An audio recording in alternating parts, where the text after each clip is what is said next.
परम सन्मानियो गुरु रूप गुरु खालसा साध संगत जी, वाहिगुरु जी का खालसा वाहिगुरु जी की फतेह। भजन बंदगी करन वाले लई मांस एक प्रकार दा ਜ਼ਹਿਰ है, जो उसनूं कदाचित भी मन की इकाग्रता नहीं होण देवेगा। जब तक इकागर मन नाल नाम ना जपया जावे, उसका कोई भी फल प्राप्त नहीं हो सकता, क्योंकि गुरु का सिख ओहो ही अखवा सकता है जो नाम जपदा होवे। गुरु रामदास जी महाराज ने स्पष्ट कर दिता है, गुर सतगुर का जो सिख खाए, सो भलके उठ हर नाम ते आवे। खालसा भी ओहो ही है जो जागत जोत जपै निसबासुर। जेकर सचमुच ही यह उदाहरण ठीक हैं तो सानू मास का त्याग करके ही कुछ प्राप्त हो सकता है। सब तो पहला सानू सोचना पवेगा कि जद तक दया का निवास मन विच नहीं हुंदा, बंदा धर्मी नहीं बन सकता। दया ही धर्म का मूल है। तदे तां पंज प्यारे साजण लग्या सब तो पहला भाई दया सिंह जी ने ही बलिदान दिता सी, ते उस तो उपरंत भाई धर्म सिंह जी ने सीस भेंट कीता सी। दया अते धर्म जिथे मिल जाण, हिम्मत आपे ही आ जाती है। हिम्मत सिंह जी ने जद सीस वारिया तां साहिब सिंह साहिब बन के पेश होए। जिथे साहिब आप आ जावे तां मोहकम दी प्राप्ति हुंदी है। तदों ही आखिरी प्यारा भाई मोहकम सिंह जी ने अपना सीस अर्पण किया सी। श्री गुरु ग्रंथ साहिब जी दे कई प्रमाण इस दी प्रौढ़ता करते हैं कि दया हर गुरसिख दा पहला फर्ज है। 68 तीरथ सगल पुन जी दया परवान, धौल धर्म दया का पूत। दया जाने जी की किछ पुन दान करे, वेद कतेब कहो मत झूठे। झूठा जो ना विचारै, जो सब मैं एक खुदाए कहत हों, तो क्यों मुर्गी मारै। कबीर खूब खाना खीचरी, जा मह अमृत लौन। हेरा रोटी कारने, गला कटावै कौन। ਇਹੋ ਜਿਹੇ ਅਨੇਕਾਂ ਪ੍ਰਮਾਣ श्री गुरु ग्रंथ साहिब जी की बाणी विच मिलते हैं ਅਤੇ ਇਹਨਾਂ ਦੀ ਸੇਧ ਵਿੱਚ हर गुरसिख ਨੂੰ ਚੱਲਣਾ ਬਣਦਾ है। ਸਾਡੇ ਇਤਿਹਾਸਕਾਰਾਂ ਨੇ ਅਨੇਕਾਂ ਹੀ ਗਲਤ ਗੱਲਾਂ ਲਿਖ ਕੇ ਸਾਨੂੰ ਔਜੜੇ ਰਾਹ ਪਾਇਆ ਹੋਇਆ ਹੈ, ਕਿਉਂਕਿ ਜੋ ਵੀ ਬੰਦਾ ਕੋਈ ਅਯੋਗ ਕੰਮ ਕਰਦਾ ਹੋਵੇ, ਉਸ ਨੂੰ ਸਹੀ ਸਾਬਤ ਕਰਨ ਲਈ ਆਪਣੇ ਗੁਰੂਆਂ ਦੇ ਸਿਰ ਮੜ ਕੇ ਆਪਣੇ ਆਪ ਨੂੰ ਧਰਮੀ ਸਿੱਧ ਕਰਨ ਦਾ ਯਤਨ ਕਰਦਾ ਹੈ। ਜੇਕਰ ਕੋਈ ਅਫੀਮ ਖਾਂਦਾ ਸੀ ਜਾਂ ਭੰਗ ਪੀਂਦਾ ਸੀ, ਉਸ ਨੇ ਲਿਖ ਮਾਰਿਆ ਕਿ ਸ਼੍ਰੀ ਗੁਰੂ ਗੋਬਿੰਦ ਸਿੰਘ ਜੀ ਮਹਾਰਾਜ ਵੀ ਜਦ ਸਿੰਘਾਂ ਨੂੰ ਜੰਗ ਵਿੱਚ ਭੇਜਦੇ ਸਨ ਤੇ ਇੱਕ ਇੱਕ ਪਿਆਲਾ ਭੰਗ ਦਾ ਤੇ ਥੋੜੀ ਅਫੀਮ ਖਵਾ ਕੇ ਤੋਰਦੇ ਸਨ। ਹੁਣ ਤੁਸੀਂ ਆਪ ਹੀ ਅੰਦਾਜ਼ਾ ਲਾ ਲਓ ਕਿ ਅਫੀਮੀ ਤੇ ਭੰਗੀ ਨੇ ਕੀ ਲੜਾਈ ਲੜਨੀ ਹੈ। ਸਾਧ ਸੰਗਤ ਜੀ, ਇਹ ਲੇਖ ਸੋਢੀ ਹਰਭਜਨ ਸਿੰਘ ਜੀ ਦਾ ਹੈ, ਜੋ ਕਿ ਦਾਸ ਆਪ ਜੀ ਦੇ ਸਨਮੁਖ ਰੱਖ ਰਿਹਾ ਹੈ। ਉਹ ਕਹਿੰਦੇ ਹਨ ਕਿ ਦਾਸ ਨੇ ਇੱਕ ਵਾਰੀ ਧਰਮਸ਼ਾਲਾ ਸ਼ਹਿਰ ਦੇ ਗੁਰਦੁਆਰੇ 'ਚ ਕਥਾ ਕੀਤੀ। ਮਗਰੋਂ ਕਿਸੇ ਸੱਜਣ ਦੇ ਘਰ ਉਸ 'ਤੇ ਵਿਚਾਰ ਹੋਣਾ ਸੀ। ਸਾਰੀ ਸੰਗਤ ਉੱਥੇ ਪੁੱਜ ਗਈ। ਉੱਥੇ ਕਿਸੇ ਮਾਸਖੋਰੇ ਨੇ ਮੇਰੇ 'ਤੇ ਪ੍ਰਸ਼ਨ ਕੀਤਾ ਕਿ ਕੀ ਮਾਸ ਇੱਕ ਸਿੱਖ ਲਈ ਖਾਣਾ ਜਾਇਜ਼ ਹੈ ਕਿ ਨਹੀਂ। ਸੋ ਦਾਸ ਨੇ ਕਿਹਾ ਕਿ ਬਾਬਾ, ਹੋਰ ਖਾਣਾ ਖੁਸ਼ੀ ਖੁਆਰ, ਜਿਤ ਖਾਧਾ ਤਨ ਪੀੜੀਐ, ਮਨ ਮੈਂ ਚੱਲੇ ਵਿਕਾਰ। ਉਹ ਕਹਿਣ ਲੱਗੇ, ਮੈਂ ਰਾਤ ਮਾਸ ਖਾ ਕੇ ਗੁਰਦੁਆਰੇ ਆ ਗਿਆ ਸਾਂ। ਇੱਥੇ ਤੁਹਾਡੀ ਕਥਾ ਸੁਣੀ ਅਤੇ ਮੇਰੇ ਮਨ ਵਿੱਚ ਕੋਈ ਵੀ ਵਿਕਾਰ ਪੈਦਾ ਨਹੀਂ ਹੋਇਆ। ਸਾਫ਼ ਜ਼ਾਹਿਰ ਹੈ ਕਿ ਇਸ ਦੇ ਖਾਣ ਵਿੱਚ ਕੋਈ ਹਰਜ਼ ਨਹੀਂ। ਦਾਸ ਨੇ ਕਿਹਾ ਕਿ ਵਿਕਾਰਾਂ ਦਾ ਪਤਾ ਇਸ ਤਰ੍ਹਾਂ ਨਹੀਂ ਲੱਗਦਾ। ਕਿਰਪਾ ਕਰਕੇ ਅੱਜ ਅੰਮ੍ਰਿਤ ਵੇਲੇ ਉੱਠ ਕੇ ਸਣੇ ਕੇਸੀ ਇਸ਼ਨਾਨ ਕਰਨਾ ਅਤੇ ਫਿਰ ਭਜਨ ਵਿੱਚ ਬੈਠ ਜਾਣਾ। ਦੇਖਣਾ ਕਿ ਤੁਹਾਡਾ ਮਨ ਕਿੰਨਾ ਕੁ ਟਿਕਾਅ ਵਿੱਚ ਰਹਿੰਦਾ ਹੈ ਅਤੇ ਫਿਰ ਕੱਲ ਰਾਤ ਸਾਦਾ ਖਾਣਾ ਖਾ ਕੇ ਭਜਨ ਵਿੱਚ ਬੈਠਣਾ। ਤੁਹਾਨੂੰ ਆਪ ਹੀ ਪਤਾ ਲੱਗ ਜਾਏਗਾ ਕਿ ਮਨ ਕਿੰਨਾ ਕੁ ਟਿਕਿਆ ਹੈ। ਸੱਚਮੁੱਚ ਹੀ ਉਹ ਸਿੰਘ ਦੂਜੇ ਦਿਨ ਆਇਆ ਅਤੇ ਕਹਿਣ ਲੱਗਾ ਕਿ ਸੱਚਮੁੱਚ ਹੀ ਮਾਸ ਖਾਣ ਨਾਲ ਮਨ ਨਹੀਂ ਟਿਕਿਆ। ਤਦੇ ਹੀ ਕਿਸੇ ਨੇ ਕਿਹਾ ਹੈ, ਜੈਸਾ ਅੰਨ ਤੈਸਾ ਮਨ।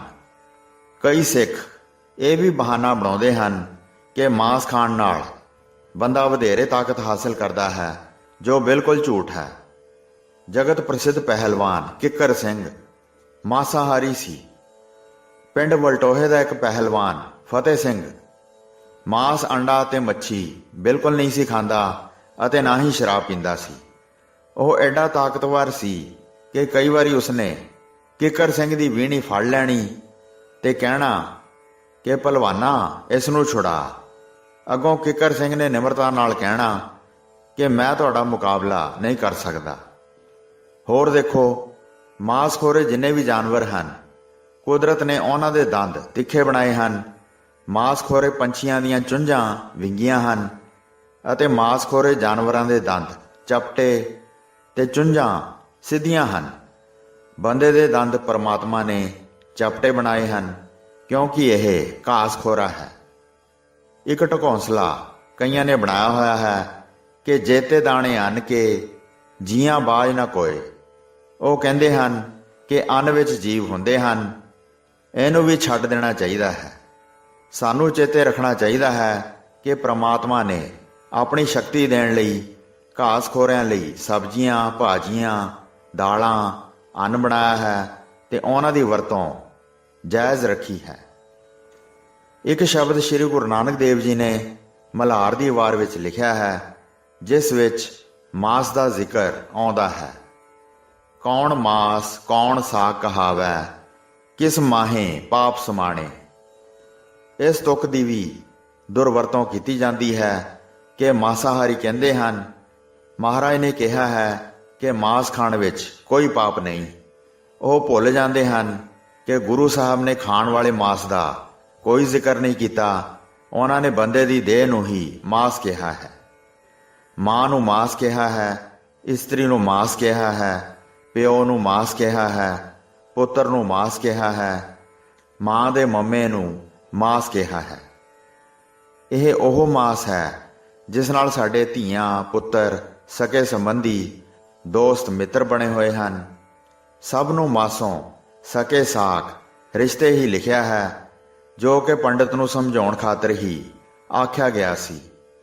ਜੇਕਰ ਗੁਰੂ ਸਾਹਿਬ ਹਰਿਦੁਆਰ ਜਾ ਕੇ ਪੰਡਤ ਨੂੰ ਸਮਝਾਉਣ ਦੀ ਖਾਤਰ ਪੱਛਮ ਵੱਲ ਪਾਣੀ ਸੁੱਟ ਕੇ ਉਹਨਾਂ ਦੀਆਂ ਅੱਖਾਂ ਖੋਲ੍ਹਦੇ ਹਨ, ਤਾਂ ਕਿ ਕੋਈ ਸਿੰਘ ਜਾਂ ਸਿੱਖ ਇਸ ਤੋਂ ਇਹ ਅੰਦਾਜ਼ਾ ਲਾ ਲਵੇ ਕਿ ਸਿੱਖਾਂ ਨੂੰ ਵੀ ਪਾਣੀ ਪੱਛਮ ਵੱਲ ਦੇਣਾ ਚਾਹੀਦਾ ਹੈ, ਇਹ ਉਹਨਾਂ ਦੀ ਭੁੱਲ ਹੋਵੇਗੀ। ਵਿਆਹ ਸ਼ਾਦੀਆਂ ਤੇ ਅਸੀਂ ਪ੍ਰਾਹੁਣਾਚਾਰੀ ਦੀ ਖਾਤਰ ਸ਼ਰਾਬ ਤੇ ਮਾਸ ਦੀ ਦੁਰਵਰਤੋਂ ਕਰਦੇ ਹਾਂ।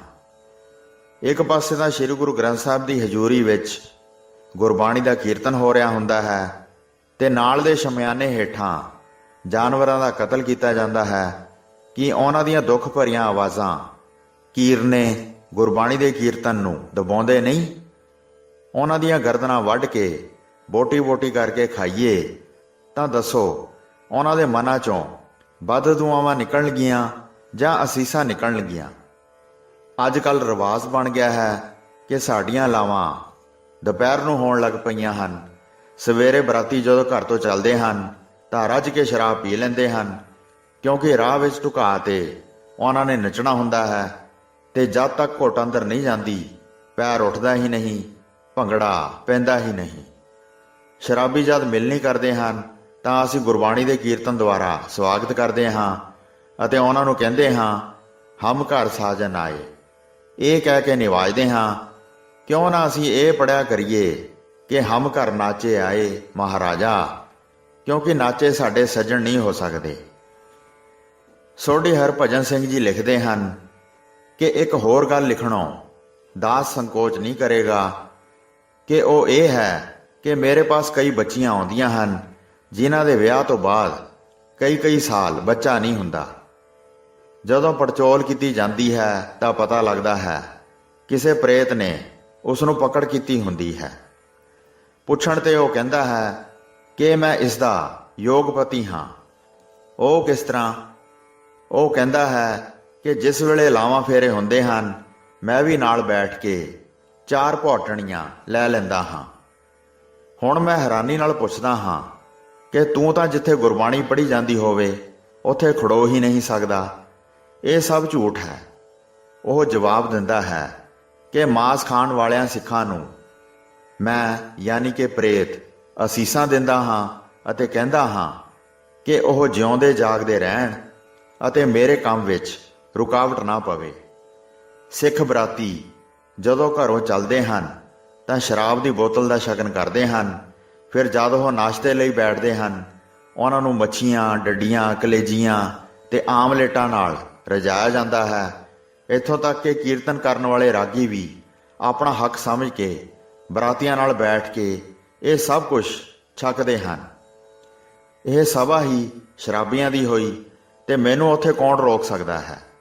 ਪ੍ਰੇਤ ਕਹਿੰਦਾ ਹੈ ਮੈਂ ਸੂਫੀਆਂ, ਨਾਮ ਰਸੀਆਂ ਤੇ ਸ਼ਾਕਾਹਾਰੀ ਸੰਗਤ ਵਿੱਚ ਜਾ ਨਹੀਂ ਸਕਦਾ। ਉੱਥੇ ਮੈਨੂੰ ਗੁਰਬਾਣੀ ਅੱਗ ਦੀ ਤਰ੍ਹਾਂ ਸਾੜਦੀ ਹੈ, ਪਰ ਮਾਸਖੋਰਿਆਂ ਦੀ ਸੰਗਤ ਮੈਨੂੰ ਆਦਰ ਤੇ ਸਤਿਕਾਰ ਦਿੰਦੀ ਹੈ।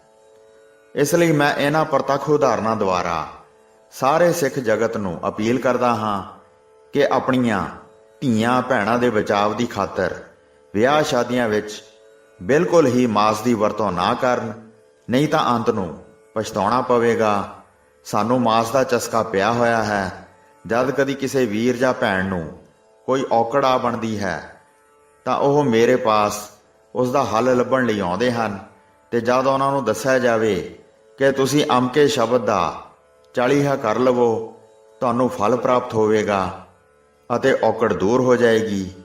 40 ਦਿਨ ਵਾਸਤੇ ਉਹਨਾਂ ਦੀ ਸ਼ਰਾਬ ਕਬਾਬ ਖਾਣੇ ਬੰਦ ਕੀਤੇ ਜਾਂਦੇ ਹਨ ਅਤੇ ਉਹ ਦੁਖੀ ਹੋ ਕੇ ਕਹਿੰਦੇ ਹਨ ਕਿ ਅਸੀਂ ਇੱਕ ਦਿਹਾੜੇ ਮਾਸ ਨਾ ਖਾਈਏ ਤਾਂ ਸਾਡਾ ਮੂੰਹ ਬੁੱਸ ਜਾਂਦਾ ਹੈ। ਅਖੀਰ ਤੇ ਦਾਸ ਇਹੀ ਬੇਨਤੀ ਕਰਦਾ ਹੈ ਕਿ ਇਸ ਚਸਕੇ ਤੋਂ ਬਚਣਾ ਚਾਹੀਦਾ ਹੈ। ਖਾਸ ਕਰਕੇ ਨਾਮ ਅਭਿਆਸੀਆਂ ਲਈ ਇਹ ਜ਼ਹਿਰ ਹੈ। ਰਸ ਸੋਇਨਾ, ਰਸ ਰੂਪਾ ਕਾਮਣ, ਰਸ ਪਰਮਲ ਕੀ ਵਾਸ, ਰਸ ਘੋੜੇ, ਰਸ ਸੇਜਾ ਮੰਦਰ, ਰਸ ਮੀਠਾ, ਰਸ ਮਾਸ, ਏਤੇ ਰਸ ਸਰੀਰ ਕੇ ਕਹਿ ਘਟ ਨਾਮ ਨਿਵਾਸ। ਇੱਕ ਹੋਰ ਗੱਲ ਚੇਤੇ ਆ ਗਈ ਕਿ ਜਿਹੜੇ ਹੋਟਲਾਂ ਵਿੱਚ ਬੈਠ ਕੇ ਮਾਸ ਖਾਂਦੇ ਹਨ, ਉਹਨਾਂ ਲਈ ਕੀ ਪ੍ਰੂਫ ਹੈ ਕਿ ਉਹ ਝਟਕਾ ਖਾ ਰਹੇ ਹਨ ਜਾਂ ਹਲਾਲ? ਦਰਅਸਲ ਹੋਟਲ ਵਿੱਚ ਮਾਸ ਖਾਣ ਵਾਲਾ ਸਿੱਖ ਕਦੀ ਵੀ ਛਾਤੀ ਤੇ ਹੱਥ ਰੱਖ ਕੇ ਇਹ ਨਹੀਂ ਕਹਿ ਸਕਦਾ ਕਿ ਮੈਂ ਹਲਾਲ ਨਹੀਂ ਖਾਂਦਾ। ਸੋ ਸੰਗਤ ਆਪ ਹੀ ਅੰਦਾਜ਼ਾ ਲਾ ਸਕਦੀ ਹੈ ਕਿ ਮਾਸ ਖਾਣਾ ਕਿੰਨਾ ਕੁ ਭੈੜਾ ਹੈ। ਇਸ ਤੋਂ ਬਚਣ ਲਈ ਸਾਨੂੰ ਪੂਰਾ ਜ਼ੋਰ ਲਾਉਣਾ ਚਾਹੀਦਾ ਹੈ। ਹੋਈਆਂ ਭੁੱਲਾਂ ਚੁੱਕਾਂ ਦੀ ਖਿਮਾ ਬਖਸ਼ਣੀ ਜੀ। ਦਾਸ ਨੂੰ ਆਗਿਆ ਦਿਓ। ਵਾਹਿਗੁਰੂ ਜੀ ਕਾ ਖਾਲਸਾ, ਵਾਹਿਗੁਰੂ ਜੀ ਕੀ ਫਤਿਹ।